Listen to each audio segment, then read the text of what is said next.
Hello student, कैसे हैं? I hope बढ़िया होंगे। मैं सुधाकर श्रीवास्तव आपके अपने YouTube channel Sudhakar sir classes पे आपका बहुत बहुत स्वागत करते हैं। जैसा कि थंबनेल में दिख रहा है, हम लोग 25 दिन में पूरी केमिस्ट्री क्लास 12 को रिवीजन करने जा रहे हैं और उन सभी क्वेश्चन को डिस्कस करने जा रहे हैं जो आपके बोर्ड 2023 के लिए बहुत इंपॉर्टेंट है। तो चलिए उन्हीं में से आज का जो फर्स्ट क्वेश्चन है, कह रहा है unripe mango placed in a concentrated salt solution ना to prepare pickle prevents because. कह रहा है कि एक मैंगो को सॉल्ट सॉल्यूशन में रखा गया है, ठीक है। कुछ टाइम बाद वो सिकुड़ क्यों जाता है ना।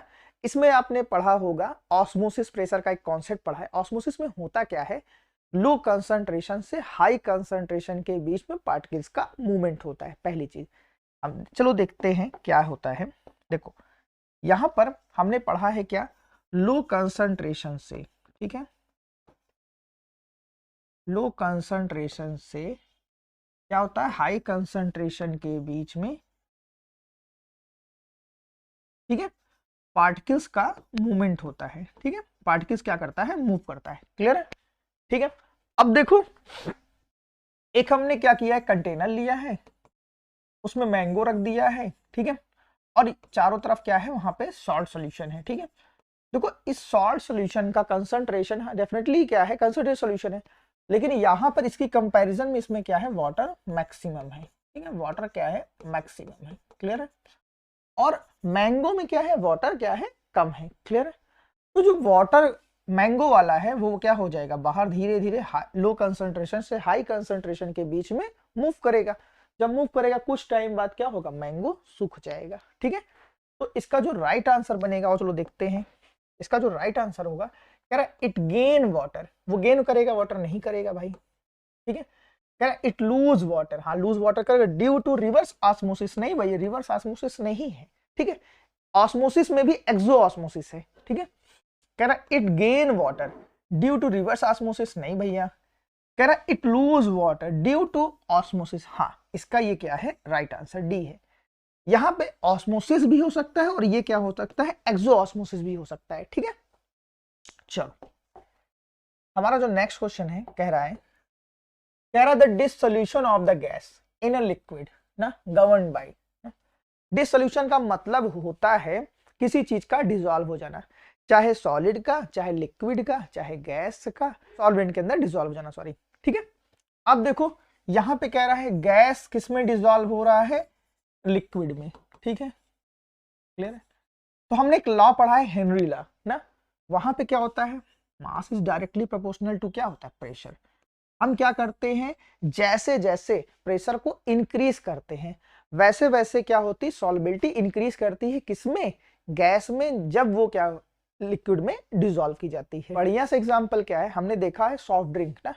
सॉफ्ट ड्रिंक में क्या होता है, कंपनियों में बहुत हाईली प्रेशर के थ्रू CO2 गैस को वाटर में डिसॉल्व कर दी जाती है, लेकिन जब अपने घर पे ओपन करते हैं तो वहां पे क्या होता है, 1 atm प्रेशर होता है। जो एक्सेस ऑफ CO2 है वो क्या होती है, फिश साउंड करते हुए बाहर आ जाती है ना, क्योंकि उतनी ही गैस रहेगी जितना CO2 1 atm प्रेशर पे क्या होगी, सॉल्युबल होगी। ठीक है, चलो तो इसका जो राइट आंसर बनेगा भाई, क्या बनेगा, हेनरी लॉ। ठीक है, चलो कह रहा द नॉर्मेलिटी ना 0.3 m ना, मोलरिटी की बात कर रहे हैं, फास्फोरस एसिड ना। जो नॉर्मेलिटी होती भैया, इक्वल टू RITY, ठीक है, इनटू बेसिसिटी, क्या भैया, बेसिसिटी। और जो S3PO3 इसकी बेसिसिटी कितनी होती है, 2 होती है। ठीक है, याद रखना। क्लियर है? तो मोलरिटी कितनी दिया है भैया, 0.3 इनटू बेसिसिटी कितनी होती है, 2। तो इसका राइट आंसर क्या हो जाएगा, 0.6। 0.6 डी क्या है, इसका राइट आंसर है। क्लियर है ना? चलो नेक्स्ट क्वेश्चन देखते हैं। नेक्स्ट क्वेश्चन हमारा कह रहा है which of the following modes of expression concentration is independent temperature ना। इन पहले तो ये समझते हैं इंडिपेंडेंट टेम्परेचर का मतलब क्या होता है, जिसका टेम्परेचर पे कोई इफेक्ट ही नहीं पड़ता है। ठीक है, अब देखो चाहे मोलरिटी की बात करें, चाहे मोलैलिटी की बात करें, फॉर्मेलिटी की बात करें, नॉर्मेलिटी की बात करें, ये सभी तुम्हारे क्या है, कंसंट्रेटेड टर्म्स हैं। ठीक है, क्लियर? अब देखो मोलरिटी की बात करें ना, फॉर्मेलिटी की बात करें, नॉर्मलिटी की बात करें ना, इन सभी का टेम्परेचर बढ़ने पर या घटने पर इनके ऊपर क्या होता है, इनके डेटा में चेंजेस आते हैं, ठीक है। लेकिन जो मोलरिटी होती है ना वो इंडिपेंडेंट है, इसके ऊपर कोई इफेक्ट नहीं पड़ता है, ठीक है। तो इसका जो राइट आंसर होगा वो क्या होगा, ऑप्शन नंबर बी। क्लियर? चले चलो, अब देखो कह रहा है कोलिगेटिव प्रॉपर्टीज। कोलिगेटिव प्रॉपर्टीज का मतलब ही यही होता है, वो नंबर ऑफ द आयंस पे डिपेंड करता है, नंबर ऑफ द पार्टिकल कितने प्रेजेंट है, नेचर पे नहीं डिपेंड करता है, ठीक है, ध्यान रखना। तो इसका जो राइट आंसर होगा option number C, number of the solute particles पे, ठीक है, कितने number of the solute particle present in a solution is called क्या, कोलिगेटिव प्रॉपर्टीज, ठीक है। चलो, कह रहा है which of the following is not colligative properties ना। अब कह रहा है कोलिगेटिव प्रॉपर्टीज, देखो कोलिगेटिव प्रॉपर्टीज के बारे में डिस्कशन होना है और कोलिगेटिव प्रॉपर्टीज से आपके बोर्ड में क्वेश्चन आने वाले भी हैं, ठीक है। तो कोलिगेटिव प्रॉपर्टीज कह रहा है इनमें से कौन सी नहीं है, एलिवेशन इन बॉइलिंग पॉइंट है, ऑस्मोसिस भी है, वेपर प्रेशर भी है ना। अब देखो यहाँ पे एक कोलिगेटिव प्रॉपर्टीज नहीं है, फ्रीजिंग वाली ना।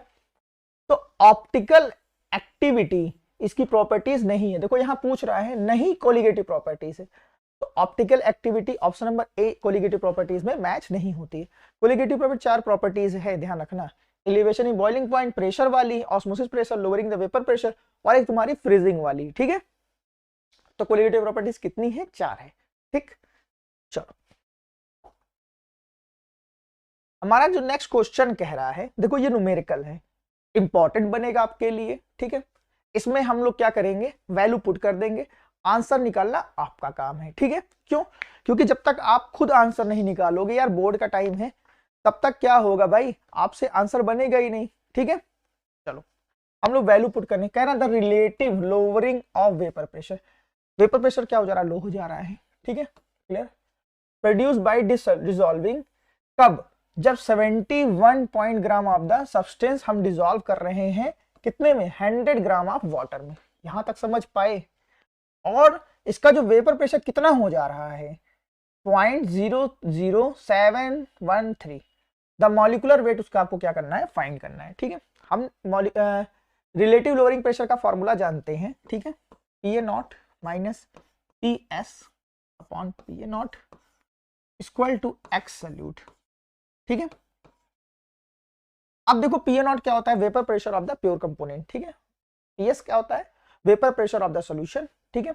एक्स सल्यूट को हम लोग लिख सकते हैं ना, W2 upon M1, sorry M2, W2 M2 upon W1 upon M1, clear. इस अगर चाहे तो इसको डायरेक्ट लिख सकते हैं, ठीक है, इसको डायरेक्ट भी लिखा जा सकता है, लेकिन हम लोगों ने एक स्टेप और इंक्रीज कर दिया है, ठीक है। अब चल रहे हैं वैल्यू पुट करने के लिए, वैल्यू पुट करने के लिए थोड़ा सा मार्कर की थिकनेस हम लोग थोड़ी सी कम करेंगे। अब देखो कह रहा है 71.5 ग्राम का सब्सटेंस ना, देखो 71.5 ग्राम डिसॉल्व किया जा रहा है, किसमें किसमें किया जा रहा है नहीं पता है, ठीक है, कौन सा सब्सटेंस है ये भी नहीं पता है, ठीक है।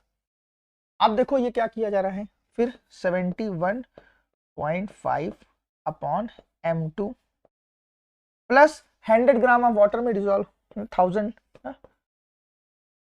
अपॉन वाटर का जो मॉलिक्यूलर वेट होता है वो 18 होता है। अब देखो यहां जो वेपर प्रेशर है एक्स सॉल्यूट, इसकी जो वैल्यू गिवन है वो कितनी गिवन है, 0.00713 ना। अब इसको आपको क्या करना है, सॉल्व करना है। इसका जो सॉल्व करने के बाद जो इसका राइट आंसर आएगा वो कितना आएगा, 180, ठीक है। आप कैलकुलेशन करिएगा, डेफिनेटली इसका जो आपका राइट आंसर होगा ऑप्शन नंबर डी, ठीक है। एक बार देखना चाहिए, देख सकते हैं। हम लोगों ने कुछ नहीं किया, जो जो गिवन था हम लोग जानते हैं, रिलेटिव लोअरिंग प्रेशर का फॉर्मूला होता है P A not minus P S upon P A not, X solute में क्या कर दिया हम लोगों ने, एक्सपैंड किया W2 upon M2 upon W2 upon M2 plus W1 upon M1, ठीक है। वैल्यू पे पुट किया, जब वैल्यू पे पुट किया जैसे जैसे वैसे हमारा क्या हो गया, आंसर आता गया, ठीक है। और इसका जो राइट आंसर हो वो कितना हो गया, 180। फिर से एक बार हमारा न्यूमेरिकल आ गया है, ठीक है। कह रहा है 18 gram of glucose C6H12O6 is added to ना 178.2 ग्राम ऑफ द वाटर। इसमें क्या किया जा रहा है, वाटर में डिजोल्व किया। The vapour pressure of the water for this aqueous solution is 100 degree. जो उसका वेपर प्रेशर है वो कितना है, 100 डिग्री सेल्सियस पे। ठीक है, करना है।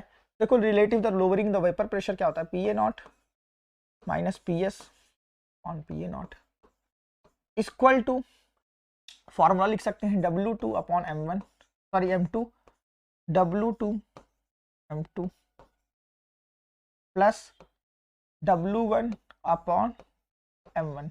ठीक है, देखो यही वाला फॉर्मूला लिखा है, देखो ये वाला पहला वाला पहले स्टेप वाला फॉर्मूला डायरेक्ट लिख दिया है यहाँ पे हम लोगों ने। ठीक है, वैल्यू पुट करना से। अब देखो 100 डिग्री सेल्सियस की बात करें ना, 100 डिग्री सेल्सियस पे जो प्रेशर होता है वो 760 mm ऑफ Hg होता है। ठीक है, 760 पुट कर दिया माइनस PS, ठीक है, अपॉन 760। क्लियर है। अब देखो क्या कह रहा है, 18 ग्राम ग्लूकोज है, 180 अपॉन 18 अपॉन 180 भैया, और कितने में डिसॉल्व किया, 178.2 अपॉन कितना भैया, जो आपका जो वाटर होता है वो कितना होता है 18 उसका मॉलिक्यूलर वेट। जब इसको आप सॉल्व करेंगे तो डेफिनेटली जो इसका राइट आंसर बनेगा डी। जब इसको सॉल्व करने के बाद इसका जो आपका राइट आंसर है 752.40 टॉर्क। ठीक है, कैलकुलेट करिएगा भाई, कैलकुलेशन आपकी जरूर से जरूर आपको आनी चाहिए। ठीक है, अगर आपको कैलकुलेशन नहीं आ रही है तो डेफिनेटली आप कुछ नहीं कर पाओगे। क्यों? क्योंकि एग्जाम में आप वैल्यू तो पुट कर लोगे भाई, जब कैलकुलेशन नहीं करोगे तो वहां पे आप राइट आंसर समझ ही नहीं पाओगे, फिर वही स्टेप मार्किंग वाला क्वेश्चन नंबर आप क्या करोगे गेन करोगे। ठीक है, चलो कह रहा है नॉन आइडियल सोल्यूशन, आपको नॉन आइडियल सोल्यूशन के बारे में बताना है। ठीक है, चलो देखते हैं किसको किसको डिसॉल्व किया जा रहा है। कह रहा है non ideal solution of was prepared, ठीक है, 30 ml ऑफ द क्लोरोफॉर्म, ठीक है, 30 ml ऑफ क्लोरोफॉर्म और 50 ml of the acetone. Total solution हमारे पास कितना आ गया है 80। ठीक है, क्लियर है। अब नॉन आइडियल सोल्यूशन है तो डेफिनेटली इसका जो वेपर प्रेशर होगा उससे क्या होगा, लेस देन होगा। ठीक है, लेस देन होगा, तो ऑप्शन नंबर जो बी है इसका राइट आंसर है। ठीक है, चलें आगे ना, चलो कह रहा है liquid A and B form ideal solution. A और बी क्या कर रहा है, आइडियल सोल्यूशन फॉर्म कर रहा है ना। अब देखो आइडियल सोल्यूशन वो सोल्यूशन हो जिसका डेल्टा एच क्या होता है, 0 होता है मिक्सिंग ना, और डेल्टा वी भी क्या होता है भाई, 0 होता है ना। अब आओ चलो देख लेते हैं ना। कह रहा है इंथैल्पी ऑफ मिक्सिंग 0, ठीक है भाई सही है, ए ऑप्शन क्या है इसका सही है। क्यों? क्योंकि डेल्टा एच क्या हो रहा है 0, और डेल्टा एच का मतलब क्या है, इंथैल्पी मिक्सिंग क्या हो रही है वहां पे 0। आई होप आपको वीडियो अच्छा लगा तो वीडियो को लाइक करिए, चैनल को सब्सक्राइब करिए। Thank you.